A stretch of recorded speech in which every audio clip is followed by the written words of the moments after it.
noches, Nona Church. Buenas noches, ¿cómo están ustedes? Bueno, inicialmente les voy a ser sincero. Teníamos un plan, yo iba a venir con mi camisa de Colombia, la selección de Colombia, y Pidi iba a venir con la camisa de Estados Unidos. Pero bueno, ustedes saben todo lo que ha pasado, ha habido lágrimas, lloro, ha sido una semana complicada, pero bueno, gracias a Dios porque hemos disfrutado este tiempo en familia y también con amigos. Como decía Rosalía, vamos a continuar con nuestra serie Masterclass y básicamente queremos seguir viendo cómo Jesús de una manera espectacular toma los capítulos 5 al 7 del libro de Mateo para darnos una clase magistral en cómo vivir la buena vida. Y quiero decirles, recordarles, para los que por alguna razón no estuvieron las semanas anteriores, que hemos tenido en esta serie Masterclass unos temas importantísimos. Primero, hablamos acerca de que tener una buena vida es tener una vida libre de adicciones, llena de valentía y llena de integridad. También dijimos que tener un buen matrimonio es un lugar donde ambos, la pareja, son valorados uno al otro. El cónyuge valora a su cónyuge, pero valora también la institución del matrimonio y su familia. Y finalmente, vimos algo bien importante las últimas semanas y tiene que ver con el servicio. Seguramente muchos de ustedes tuvieron la oportunidad de servir el fin de semana pasado y varios ministerios y varias organizaciones y nuestras comunidades fueron muy, muy bendecidas por la presencia de Nona Church en nuestra comunidad. Hoy Jesús nos va a enseñar cómo vivir bien en lo que respecta a nuestras finanzas. Y quiero advertirles algo, nosotros no hablamos de finanzas aquí en Nona Church porque queremos doblarles el brazo, ¿verdad? Para que den a nuestra iglesia, ese no es el propósito, sino que es una enseñanza más de la que vemos en la palabra de Dios, como Jesús de manera magistral quiere que nosotros vivamos una vida mejor y quiere bendecirnos a través de su palabra y sus enseñanzas. Y como dijo Rosalía, para ayudarnos a lograr el tema de hoy, pensamos, y el liderazgo de la iglesia pensó, no hay nadie mejor que el pastor Pete Rodríguez para que venga y comparta mucho de su caminar, lo que el Señor está haciendo, ha hecho a través de su vida, pero cómo también Dios le ha bendecido de manera financiera, lo llevó a aprender muchas cosas. Él va a compartir un poco acerca de esto. Y ahora tenemos el gran privilegio como iglesia de tenerlo como nuestro pastor ejecutivo y de operaciones. Entonces, bienvenido, Pete. Seguro muchos ya te han visto, ¿verdad? En los pasillos de la iglesia por poquito más de un año, ¿verdad? Conociéndote más, conociendo tu testimonio, conociendo a tu familia, escuchando lo que Dios sigue haciendo en tu familia. Y nos gustaría que nos compartieras un poquito acerca de esos momentos interesantes de tu carrera, que yo sé que son varios espacios, cómo has visto a Dios allí y cómo esos primeros años de carrera, cómo evolucionaron para que llegaras hoy a ser el pastor ejecutivo de Nona Church, lo cual es una gran bendición para nuestra iglesia. Pete. Gracias, Mauricio. Hoy es una noche muy especial para mí y para ustedes, porque hoy es la primera vez que yo voy a predicar en español. Y ustedes van a ser los primeros a recibir de mí en español. Mi viaje es una historia de Dios. No podría ser esta historia si no fuera porque es mi historia, yo ni la creera. Crecí siendo un niño muy pobre en el vecindario de Bushwick, Brooklyn, para esos que conocen el estado de Nueva York. No me atreví a soñar más grande porque los niños pobres como yo no salían de ese vecindario. Pero Dios me había dado un don en el área de finanzas y me había dado mucho valor. Después de trabajar 13 trabajos, después que me había graduado de la escuela superior, hice una entrevista para un puesto en un banco en Wall Street. El trabajo era empleado de microfilm. Y para los muchachos jóvenes aquí, si no saben lo que es microfilm, van a tener que Google ahorita. ChatGPT. ChatGPT. Yo ni sabía trabajar la máquina, pero me enseñaron en una agencia rapidito y fui y me dieron el trabajo. Llamé la atención a una persona que trabajaba en el departamento de contabilidad porque yo me hice el mejor analista de microfilm que había en el banco, porque yo trabajaba bien duro. Entonces, cuando me vio la persona de contabilidad, cómo yo trabajaba, me pidió que si yo quería trabajar en el departamento de contabilidad y si yo aceptaba el trabajo, me iban a dar la oportunidad que me iban a pagar el colegio, y así fue que yo fui al colegio por la noche. Y 17 años me cogí, pero me gradué con el diploma. Luego pasé a otro banco donde asumí un puesto como contable de inversiones. En menos de un año solicité y me contrataron para el puesto de tesorero adjunto. 18 meses después fui ascendido a vicepresidente adjunto y 9 meses después, que esto nunca pasa, a vicepresidente con la responsabilidad de consolidar y explicar resultados financieros en un negocio multimillonario en el JP Morgan Chase Bank. Fracasé tremendamente en ese puesto. Me enviaron para atrás en el departamento que yo había venido y allí me pusieron a aprender otra vez. Por lo menos no me votaron. Fueron muy amables. Ahora supervisaba 800 millones de dólares y estaba en el juego otra vez. Me incorporé a BNY Mellon como vicepresidente y director de finanzas de préstamos de valores para la parte de BNY, porque se había unido la compañía BNY con otra compañía de Pittsburgh, Pensilvania, que se llamaba Mellon, y todavía no habían consolidado los dos departamentos. Yo solamente tenía el departamento de BNY. Un año después, el muchacho que tenía el trabajo en el lado de Mellon se fue y me dieron el trabajo completo para mí. En menos de un año, era el único director de finanzas de préstamos de valores en BNY Mellon. Y luego llegó el crisis de 2008. Estaba modelando yo las bancarrotas de Lehman Brothers varias veces al día. Mi análisis iban al CEO, al CFO y al Chief Risk Officer. Eso me hizo notar a mí y me ascendieron a director general, asignándome la responsabilidad de consolidar y explicar los resultados financieros de un negocio de 10,000 millones de dólares. ¿Recuerdas ese puesto que yo había fallado? Este es el mismo trabajo en otro sitio. Esta vez lo logré.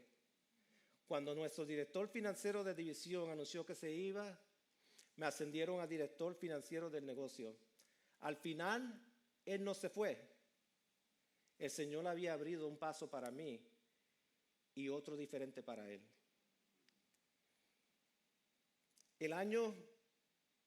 En los siguientes 5 años, aparecí en numerosas publicaciones, incluido el Financial Times de Londres, donde fui seleccionado como uno de los 100 principales líderes de minorías étnicas del mundo. Incluso defendí nuestras prácticas de contratación ante de los caucus congresionales negros hispanos en Washington, D.C. El año antes de dejar la banca para siempre, fui ascendido al comité operativo del banco, donde de 52,000 empleados, ahora era uno de los 185 líderes mundiales. Pero todo eso era preparación para el plan de Dios. Verás, estas son todas las cosas que necesitaba para ser un pastor ejecutivo.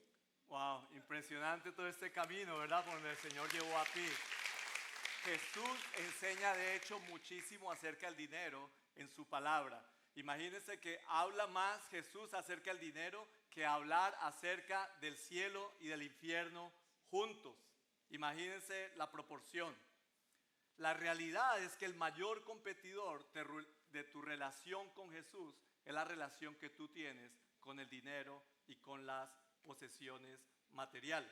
Así que con esto en mente, Jesús en su Sermón del Monte nos da sabiduría sobre el dinero y aquí es donde comienza. Si quieren tomar nota, número 1, un principio número 1, revisa tu corazón. Mateo capítulo 6, versos 1 al 4, lo tienen allí en su pantalla, dice así la palabra.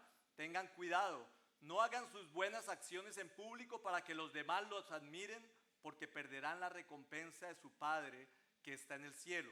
Cuando le des a alguien que pasa necesidad, no haga lo que hacen los hipócritas, que tocan la trompeta en las sinagogas y en las calles para llamar la atención a sus actos de caridad. Les digo la verdad, no recibirán otra recompensa más que esta. Pero tú, cuando le des a alguien que pasa necesidad, que no sepa tu mano izquierda lo que hace tu mano derecha. Entrega tu ayuda en privado y tu Padre, quien todo lo ve, te recompensará. Así que Jesús empieza a hacer una introducción sobre un tema que es muy importante para cualquier persona, pero especialmente para nosotros como sus hijos, y es el tema de la generosidad. Y cuando habla Jesús de generosidad, habla de dos motivaciones. Dice que algunos son generosos para ganar aplausos, mientras otros lo hacen como un acto de adoración. Me he encontrado con gente que, por ejemplo, quiere contribuir para una causa porque quiere que su nombre aparezca allí en la primera línea en ese edificio al que dieron dinero, en ese proyecto. Hemos estado muchos años en el ministerio, mi esposa y yo, y vemos que hay gente muy generosa en diferentes lugares, pero algunos de repente quieren tener su nombre allí, y todo muchas veces tiene que ver con cuál es realmente la motivación. Y Jesús quiere atacar ese problema, ir directamente a la situación de la motivación. Jesús deja claro que más allá de lo que das, a Jesús le importa la razón por la cual das y le importa el estado de tu corazón, y mi corazón. ¿Cuál es nuestra motivación para dar o para ser generosos? Sin embargo, en cualquiera de estas situaciones, Jesús asume algo. Él asume que somos personas generosas que damos lo que tenemos para ayudar a los demás. Entonces, otra pregunta para Pete. ¿Por qué Pete Jesús asume que las personas que le siguen serán generosas? Mauricio, Jesús asume que la generosidad es un fruto natural para sus seguidores que han pasado por una transformación espiritual. Eso era cierto para los cristianos del primer siglo, que vendían sus propiedades para apoyar a quienes no podían mantenerse o estaban ocupados con el ministerio. Hechos 4:34 dice, no había ni un necesitado entre ellos, pues tanto como eran propietarias de tierras o casas, las vendieron y trajeron las ganancias de lo vendido. Un cambio de corazón resultará en una relación cambiada con el dinero y el poder. Si somos sinceros, a la mayoría de gente le encanta el dinero porque le encanta el poder. Cuando amamos a Jesús, amamos a las personas y usamos el dinero como herramienta para ayudar a los demás y expandir el reino. Gracias, Pide. Entonces Jesús nos está diciendo que cuando se trata de dinero, algo que debemos hacer es mirar y examinar nuestro corazón. Y por cierto, Él nos ayuda en ese proceso. No damos para recibir, damos en respuesta a lo mucho que ya hemos recibido, porque no podemos dar lo que nosotros no tenemos. Si damos es porque primero nuestro Padre Celestial, que es generoso, nos ha dado en abundancia. Y alguna gente dice de repente, bueno, yo no tengo mucho, pero cuando viajamos por otros lugares, aquí mismo en los Estados Unidos, y más si salimos de los Estados Unidos, encontramos que somos ustedes y yo muy afortunados por todo lo que recibimos de Dios. Pete, compártenos un poco, porque yo puedo ver aún en mi vida, en la vida de otros creyentes, como dos etapas y dos tipos de dar. Muchas veces damos por obligación, porque alguien nos lo enseñó, porque está en la palabra, o porque alguna persona nos dijo esto es lo que debe hacer cada creyente. Pero veo otras personas que también dan, pero que lo hacen y lo queremos hacer de corazón. Entonces, ¿qué pasó en tu vida para que llegaras a encontrar gozo en el dar? Yo le voy a contar una historia, pero lo quiero decir primero que esto fue para mí. Usted no tiene que hacer esto.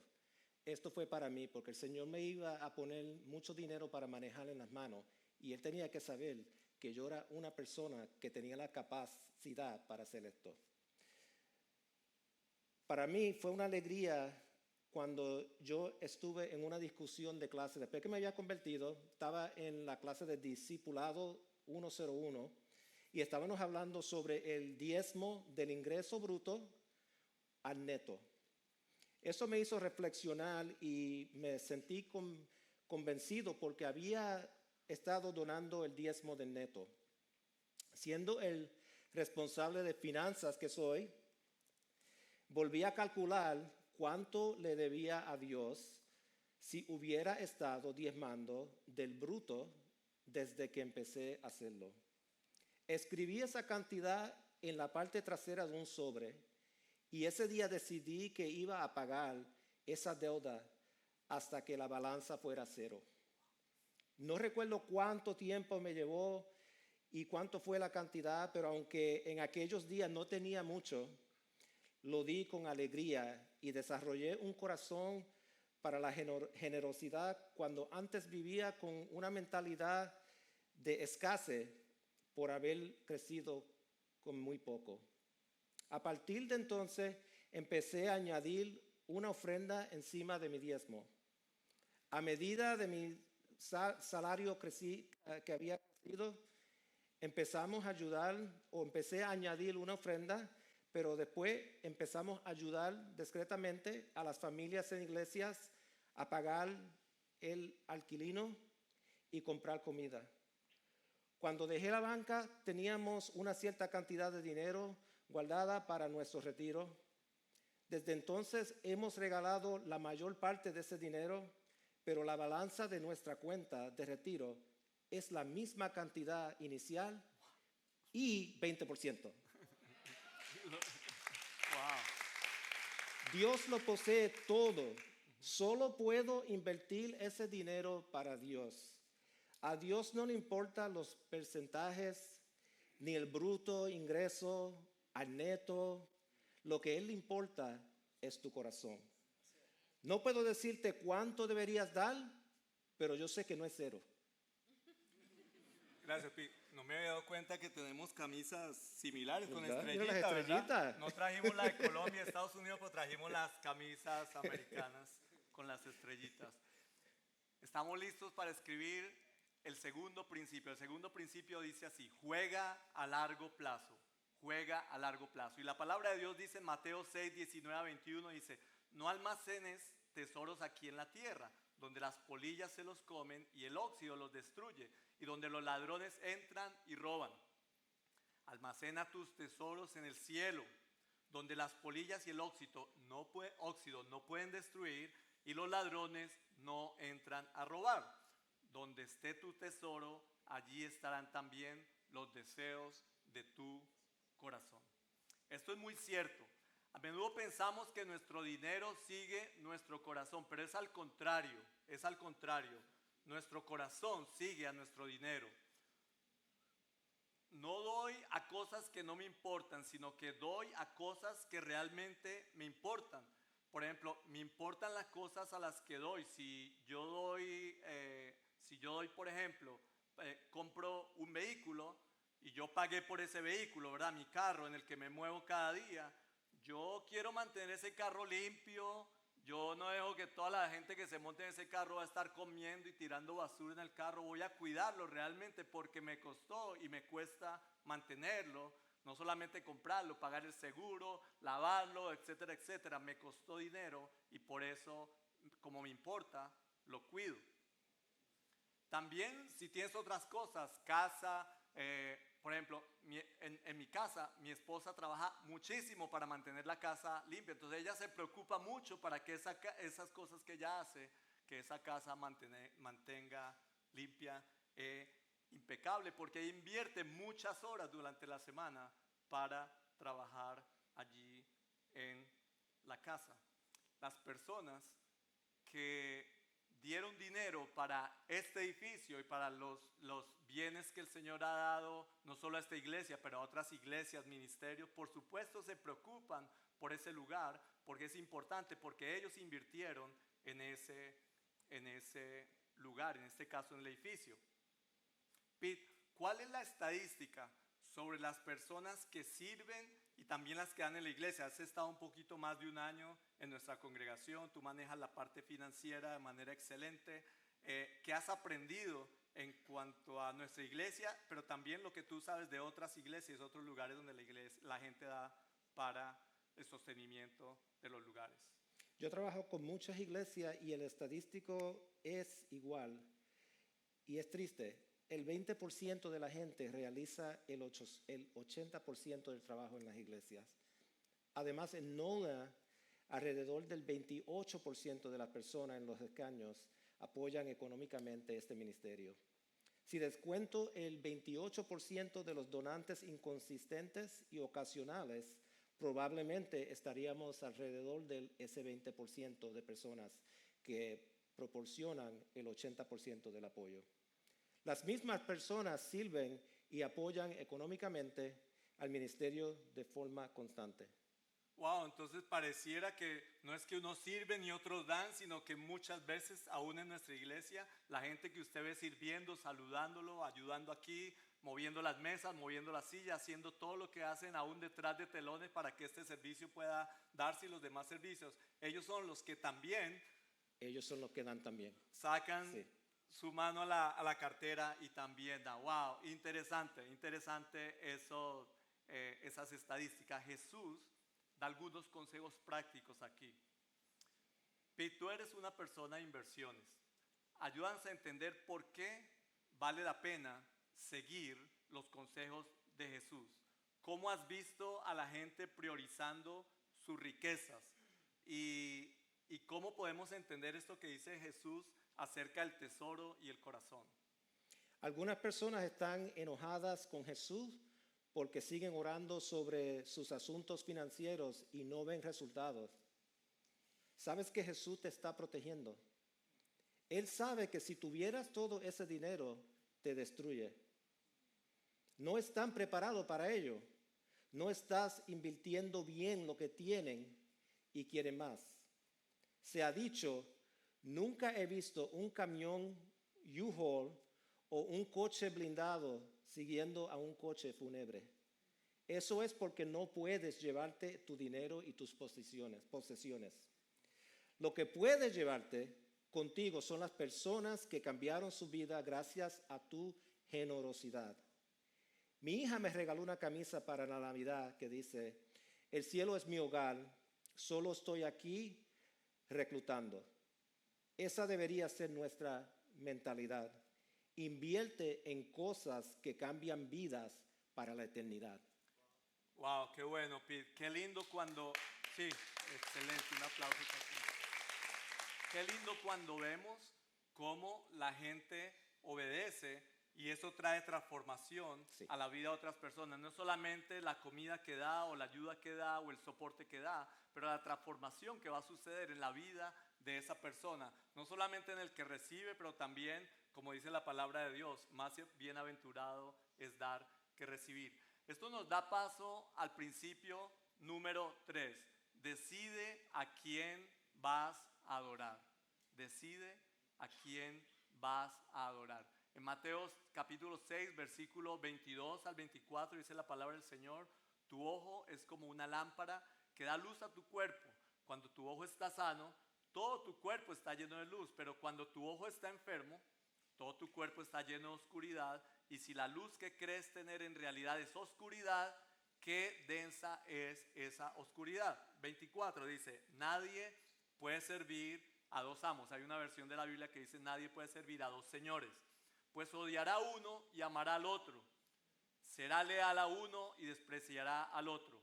No se puede servir a Dios y al mismo tiempo estar esclavizado al dinero. Otra versión dice, no puedes servir a Dios y ser un esclavo de las riquezas.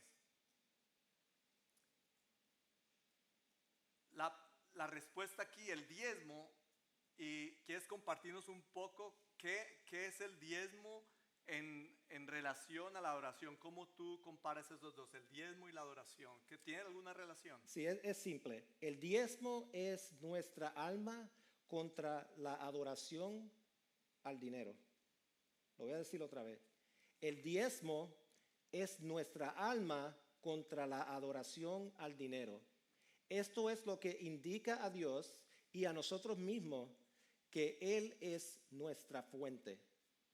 Wow, gracias por eso, porque nos ayuda a dar luz, Pete, cuando hablas de la importancia del diezmo, que es básicamente apartar lo primero y lo mejor que recibimos para Dios, y vemos cómo Dios bendice eso, aún cuidando nuestro corazón y salvando nuestro corazón para que tengamos la actitud correcta hacia las cosas materiales, que son importantes. Cuando vamos al supermercado necesitamos tener fondos para pagar, cuando vamos a pagar la luz, el teléfono, etcétera, necesitamos esos fondos, pero cuando hacemos de algo de eso un Dios, entramos en problemas.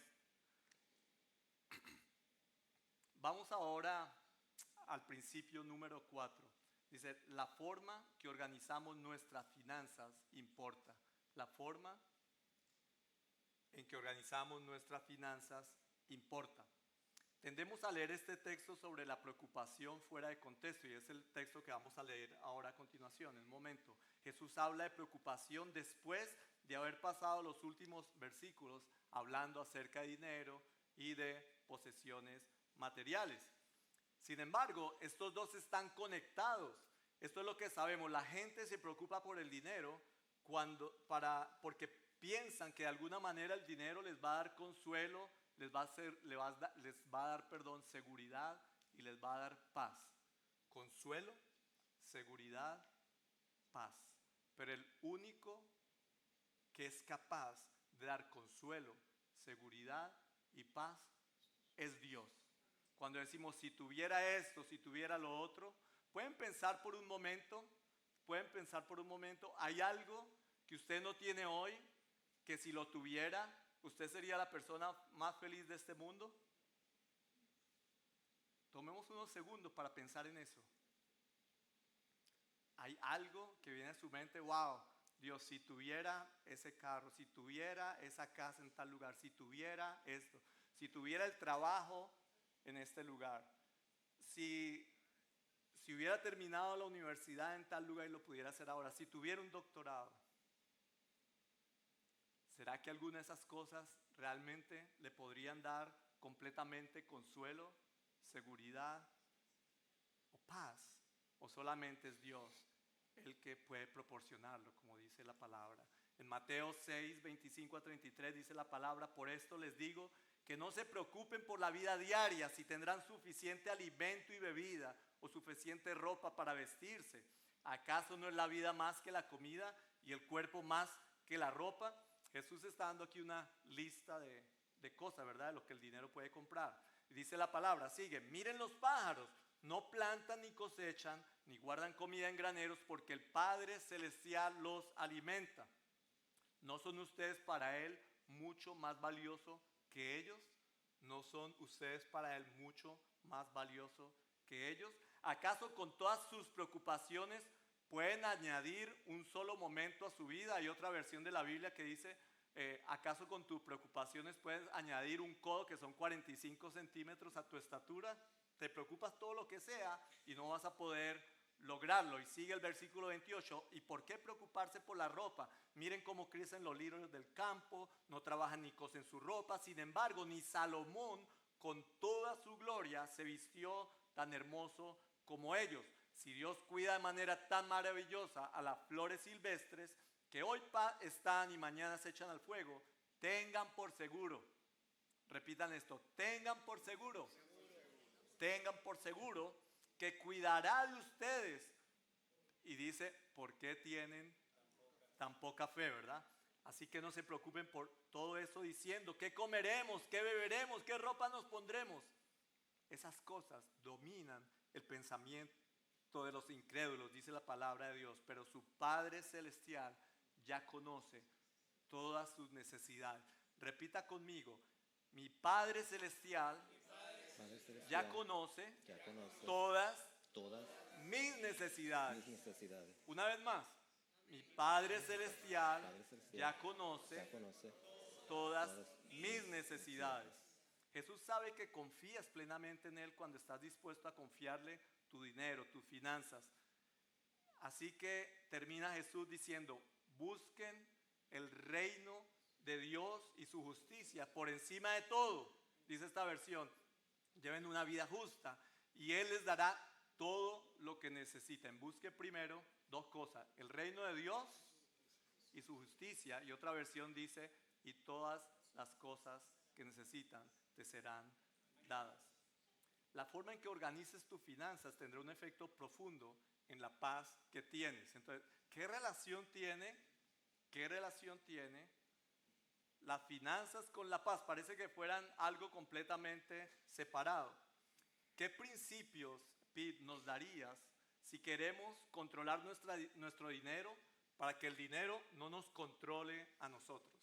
Bueno, yo vivo por el principio del tesoro. Da, ahorra, invierte y gasta. Dar honra a Dios. El primer 10% yo se lo doy al Señor.